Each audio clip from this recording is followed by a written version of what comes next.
Good morning, good afternoon, good evening. This is Ninth Legion. Let's play some more Xenonauts Community Edition. So, we are going to start the game up, and we are going to start getting Charlie 1 back to our base in Europe. That was a pretty successful mission, I feel.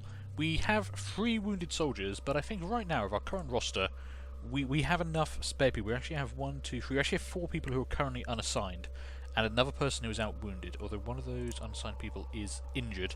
But they're 98%, so they will be back up, fighting trim, fit and ready to go within a day or two, so that's not too bad. We can actually handle that amount of casualties and still have enough people to go on missions, so that's pretty good. So we need to get Charlie 1 back to base, we need to get them refueled and reoperational, and then I need to actually act upon some of the comments you guys have been giving me. So this might be a bit of an interesting episode, by which I mean this might be not a very interesting episode, because I'm going to try and do a couple of different things. One, we do need to have time progressing so Charlie 1's actually moving while I'm chatting away here. I want to do a couple of things this episode. One, I want to rejig how we're actually handling Charlie 1's loadouts, what we're having our soldiers do and what they're equipped with. And I also want to try and change around how I'm actually doing these episodes. What I want to do is actually get into a style where we end the episode at the start of a mission, and then the start of the next episode is us going through the ground mission, so that every episode has a ground mission, basically. Because that's pretty much the most interesting part of the whole deal. And I think people will kind of like that if we could do it that way. So this episode might be a bit short, because we're just going to do it until the next ground mission comes up. And I don't know how long that's going to be. We're not going to do the ground mission this episode.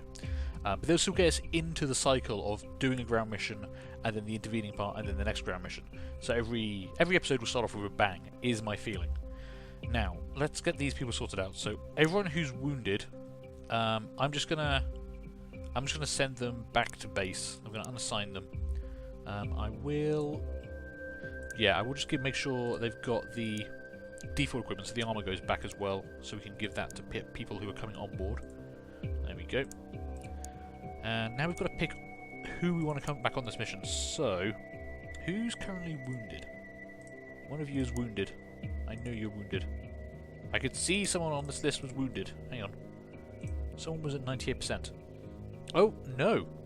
80 Yasuda, in the time it took Charlie 1 to come back, 80 Yasuda has actually fully healed, so that last 2% of missing health is back now. Well, in that case, you were previously one of our snipers by the looks of it. Don't know why you've got the role of sniper, but you have none of the equipment of a sniper. Don't know why. Let's just sort that out straight away. So, who actually did we lose? We lost both of our assaults and our machine gunner. That's right. Oh yeah, the machine gunner got shot through that lucky shot through the window. So I need someone who's strong to go carting around that machine gun. Leonid Romanov, you are hugely strong and very healthy. Good God, that actually might be a really good choice. But I say that because if we change your role over to the heavy weapons dude, you're so strong, can you actually take armor on top of carrying that around? Oh my God, you can. Okay, you beast of a man. Genius. Right, we can actually have a machine gunner. I mean, this is using up one of our captains. It's one of our most mobile, survivable units. But we can actually have a machine gunner with body armor, which I'm kind of in favour of right now. That would be great. Can I actually give you like a medkit as well? Oh my God, you can actually carry a medkit as well. Good Lord. Yeah, 71 strength is insane. I mean, the thing is, if I wasn't giving him the machine gun, if he was just going to run around as a rifleman or something, that's a lot of time units to play with. And he could carry a lot of ammunition, a lot of grenades, a lot of the good shit. Can I actually give you a grenade as well? I mean, I very rarely need you to have a grenade, but maybe just in case you've got a frag grenade, just in case things get close and personal. Okay, yeah, you'll do. Let's try this out for a while. So we've got the heavy weapons dude, we've got 2 snipers, we've got 3 riflemen, we've got a lot of lieutenants on board this craft. I really need to get some sergeants and stuff working up, but currently everyone who's not a sergeant is wounded. I mean, we could hire some more people. They will take a couple of days to arrive, so maybe not. I guess we will take Sergeant Louis Garcia. Now, I want to do something different with our assaults, and this is based on the comments that you guys have been leaving on the videos. People have been telling me that, for the love of God, give someone the combat shield. So, this is a combat shield designed to protect our soldiers from alien plasma weapons. The shield will absorb damage up to its maximum hit points of 80, which is pretty damn good. After which point it will be completely destroyed. Attacks from the frontal 90 degrees of the soldier with the shield will be stopped automatically, but those from the sides and rear may bypass the shield entirely. So from the front, you have a 100% chance. You will always stop a shot. As long as it's got hit points left, you will stop all damage from shots from the front when you're carrying one of these things. From the side, it's a 60% chance, which is still pretty good odds. From the rear, there is no chance. The shield is on the wrong side of you. Your body is preventing damage hitting the shield in that case. Now this thing, I don't actually know. It doesn't actually say on the stats here like how heavy this damn thing is, but I'm guessing it's gonna be pretty heavy. So who's the strongest person we've got left? You've got a strength of 55, 56, and 48. Okay, so either one of you two. I mean, you are a lieutenant. I do want to keep my lieutenants alive. So, I mean, I've never actually used shields. Do we actually have, like, a breacher? Oh, we do have a shield stat. Okay. Okay, that's not too bad. So, when you're carrying a combat shield, it takes up one of your hands, which means you can't carry a two-handed weapon, which is basically every weapon we've got, with the exception of the pistol. Now, you may have noticed so far, I've never used the pistol either. This is partially because when I played the game when it first came out, I think this might have even been like pre-release version of the game, the pistol was just terrible, and the combat shield wasn't great, and I've just always had in the back of my mind that these were not things I wanted to play around with. Apparently I'm wrong. Apparently the combat shield is awesome and possibly even overpowered, and I should just suck it up and accept that one of my dudes is going to be running around with a pistol. But as long as he's actually facing the enemy, he's got a good chance of staying alive, which I like. I can't really complain about that. Now, what I would like to do, because, you know, once that combat shield is destroyed, this guy will just be left with a pistol. So, what I really love is if I could actually give you a shotgun as well, so you've got a backup weapon. And you can just about carry this. You can carry that with a medkit and all the grenades. Let's see, if we get rid of... And people have been telling me to use smoke grenades and flashbangs more. So again, I'm trying to listen to your comments and adjust my playstyle. You know, because obviously you guys know what the hell you're talking about and I don't. So I want to lose one of these. I don't know which one is best. I guess we'll lose the flashbang. So you can at least cover yourself. That was... Yeah, if you can at least make sure you've got cover, that sounds better than trying to flashbang the enemy, which may or may not work. Because you can throw a smoke grenade at your feet, and that will be fine. So you've got 8 shots in your shotgun. You've got a pistol with 2 mags. If I take off one of those mags, can I take more shotgun rounds? I don't know what I'm going to need more of, but I want this person to be able to drop the shield and switch over to the shotgun if need be. So let's try this out. Let's try this setup for now and see what we can get done with that. And our standard assault is actually going to change as well, because people have been telling me to take more high explosives. In fact, we want to take more C4. Now, C4 charges are extremely powerful. And again, I had a really bad experience with these in a pre-Let's Play playthrough, where I kind of killed everyone with a charge of C4, and it kind of just made me think this was maybe not something to do. It's kind of like the rocket launcher. The rocket launcher is a very powerful weapon, but it's extremely hard to use. It's really heavy. It's just... It blows everything up, and there's a good chance of blowing yourself up with it. So I generally stay away with it, and from the comments I've had, people still generally stay away from the rocket launcher. But apparently C4 is now kind of the go-to thing. What you can actually use C4, unlike a grenade, you can actually select the number of turns until the charge detonates and then drop or throw the items. So you can set this in front of the crashed UFO door, set the timer on it, back off, and then blow the door up, which means we can make breaches a lot simpler. So what I want to do is actually shove this on my assault, and you're not doing too bad. Oh, hang on, did I give the shield guy armor? Oh no. Where's my shield? Yeah, you don't have body armor. Damn, I need you to have jackal armor as well. Yeah, see, that's kind of the problem here. Maybe I don't give you a med pack? This isn't... yeah. Okay. Maybe you don't get to have the shotgun. And I can give you some C4 instead? Maybe we'll do that? Or should I give you more pistol rounds? I mean, that's 30 rounds of pistol ammo. If you use all of that up, bearing in mind I'm not planning on sending this person off on their own, they're going to be shielding someone else, so not only is the shield going to work for them, I plan to have someone else with them at all times, so the two of them kind of being covered by the shield from the front. Probably the actual assault guy following on with the shotgun. So you, who does need body armor, yeah, and C4. I want at least 2 sets of C4, I think. You can actually carry quite a lot of this. The C4 is not too heavy. What we got? We've got the incendiary grenades. I've never used those. Setting stuff on fire can be counterproductive, shall we say. Could take 2 more grenades. Or I could take more pistol ammo for our shield guy. If these two are going to be moving as a team, they can carry ammo for each other and just drop it on the ground for the other one to pick up. I don't know. Maybe we'll leave this as is for now.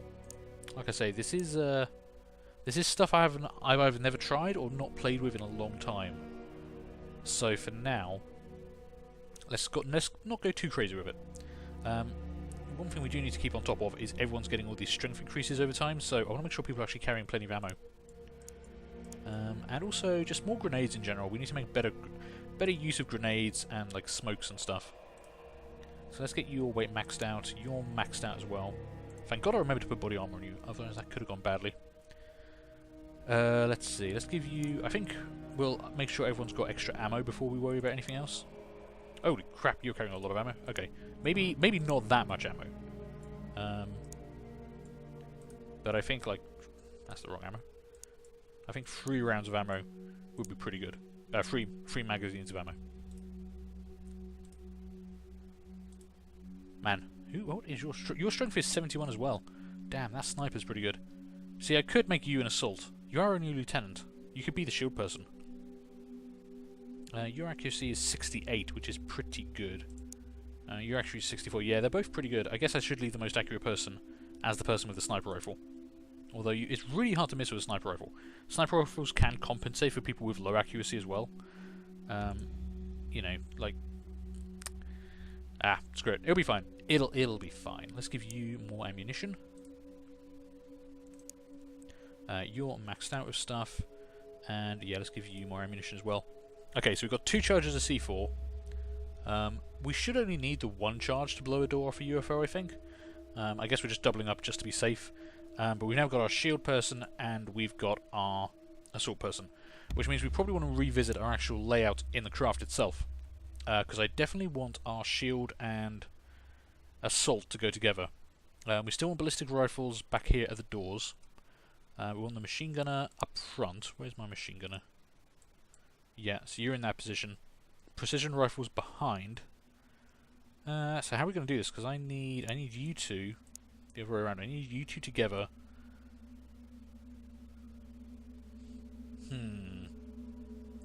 Okay, maybe precision rifles behind, machine gunner, rifleman, precision rifles, and then the assault team. Now I don't know if they're actually going to be... I mean, the map, we might land and the map goes this way, so this isn't so useful, but unless I put them dead center, which means putting the machine gun kind of out of position, I think that would work better.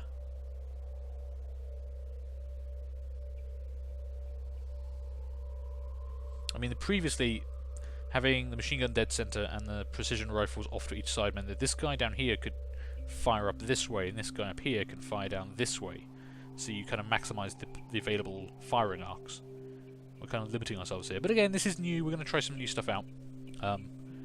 Variety is the spice of life and all that. Now, what are we currently building? Have we finished all the jackal armor? No, we've got 1 more set of jackal armor coming out. That's fine. I just wanted 1 spare set around. We might even build more spare sets. Because they're going to finish in 8 hours, and unless this laser research finishes really soon, we don't have anything else for them to do. So let's speed up time and see what happens. Okay, jackal armor is finished. Now my engineers have nothing to do. We've got loads of UFO activity over North America still. And our base in Indochina is still working its way up. But no activity over Europe, North Africa, or the Western Soviet Union. And so far this month we're actually doing okay with these people. Like Europe is plus 18,000, North Africa plus 16,000. Haven't lost money with the Soviet Union, which is good. The season Scion analysis. Spoonbenders, aura readers, fortune tellers, psychics. Even with the miracles of alien technology laid out in my lab, I would never have ever credited psychic phenomena could exist except in the heads of the credulous and cretinous. However, in the face of overwhelming evidence, what else might I call it? Psychics are real, Commander. So, we just recovered one of these bodies from the crashed UFO. We didn't actually get to see them in action. They were already dead before we arrived. But these are the guys in purple. Now, they are extremely dangerous. They actually make one season race one of the most dangerous things to race. Civilians can take a lot of damage. Some of the races we're going to encounter down the line are just terrifying. But these guys will just screw with your head. So, they can make our Xenonauts panic. They can make them go berserk, they can control them, they can make them flee, they can just, yeah. It's all pretty bad. This can really screw up your kind of gameplay. So you got to watch out for these guys. They make the game rough. In fact, I've done playthroughs before where I've just avoided season base attacks entirely because just no, too many psychics. Damn psychics. Get off my lawn. Okay, Condor 3 just arrived, I believe. Condor 2 is still screwed. It got shot down and is a wreck right now, which is a bit unfortunate. In fact, I'm not even sure if it's arrived back in the base. Where is... Oh, Condor 2 is actually back at the base. It is currently refueling. They're refueling the wreck. This thing has 1% health. They're putting fuel in, it's probably just pissing all out over the floor, but hey. Okay, but that means we are back up to 2 interceptors at least, and we've still got our Foxtrot on standby for heavier aircraft, or heavier spacecraft, I guess. And we've researched laser weaponry, thank God. Okay, this is really good. This is a massive step up in our firepower once we build all of these. So, infantry laser weapons previously existed only in the realms of science fiction.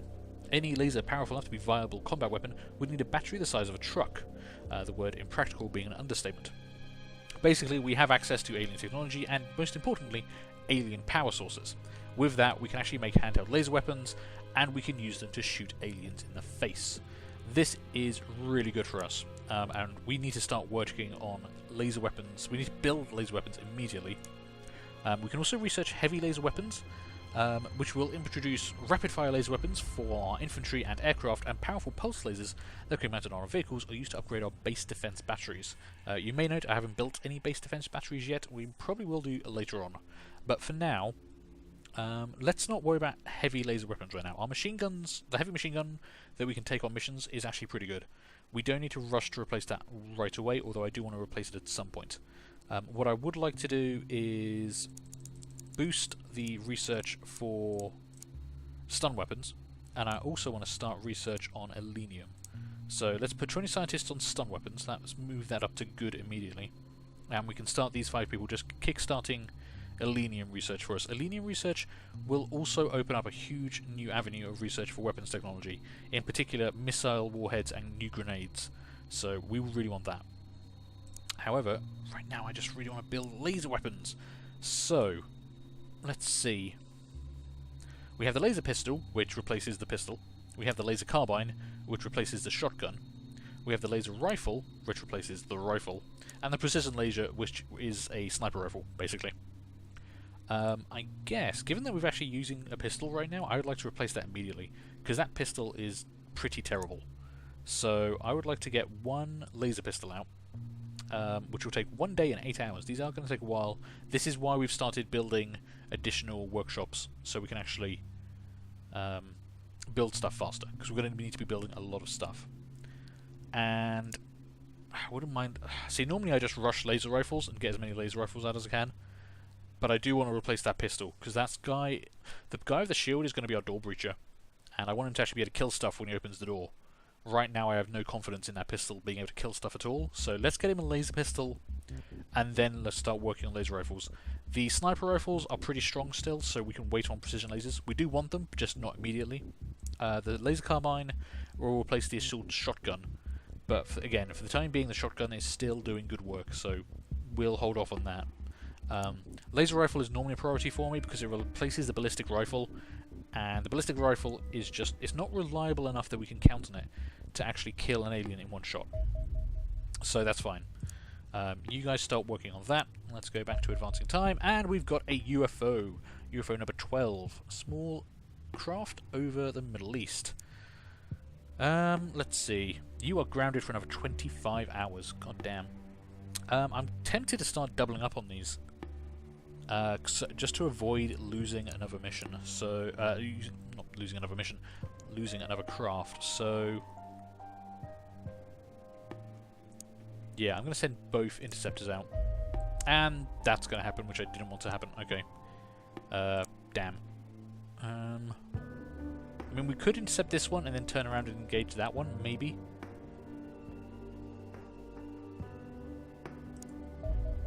Oh, 3 UFOs. Okay, this is why we need this other base online. And this is why we have 3 interceptors now. Okay, so no matter what I do, I can't intercept all of these. Unless we're very lucky. Let's try and get UFO 12. Which is actually faster than my interceptors, which is bad. One of the interceptors... Oh, god damn. Okay, this is going badly wrong. So, UFO 14 has disappeared down here and is doing abductions in the ocean. UFO 13 is scaring everyone in Europe. And UFO 12 is currently outrunning us. How are you guys doing on fuel? 40%. Damn it. This is, yeah, they've both got to return back, so no interceptions at all. They're going to have to refuel before we can even try and engage UFO 13, which is flying over my base and then disappears. Okay, that was terrible. So, no interceptions there at all. Okay, UFO 12 is back. I'm going to launch interceptors again. If we can at least get one of these, this is costing me money. There we go. Okay, and this is a scout, so we definitely want to actually engage this for 2 craft. I will allow this to auto-resolve, because it's a 100% chance of victory, and I just don't want to risk losing anything. So, there we go. Uses up a lot of ammo, and that's probably all of our missiles and some of our cannon rounds gone, but that thing has gone down. So you can return to base, and we now have another mission ready. So, let's just double check I do actually have everyone on board ready to go. Let's launch a ground mission. So, Crash Rate 12, we shall intercept, launch with Charlie 1. At least we got 1 intercept out of all of that. I mean, we've still... Yeah, see, now we're losing 16,000 in South Africa there. And UFO 14 has come back. Interesting. They need to rearm and refuel. Let's go slow. It is kind of coming right for us.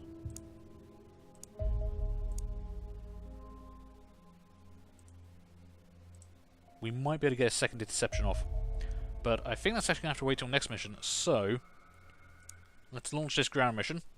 And remember what I said, we're not going to actually do this ground mission right away. We're actually going to load this up, go into it, and I'm going to stop once we've actually taken a quick look at the map. And that's going to become the start of the next episode. So, where are we? We are in the snow. Okay, this isn't too bad. Where's the edge of the map? The edge of the map is there. So, we're in the bottom, we're in the top right-hand corner, technically.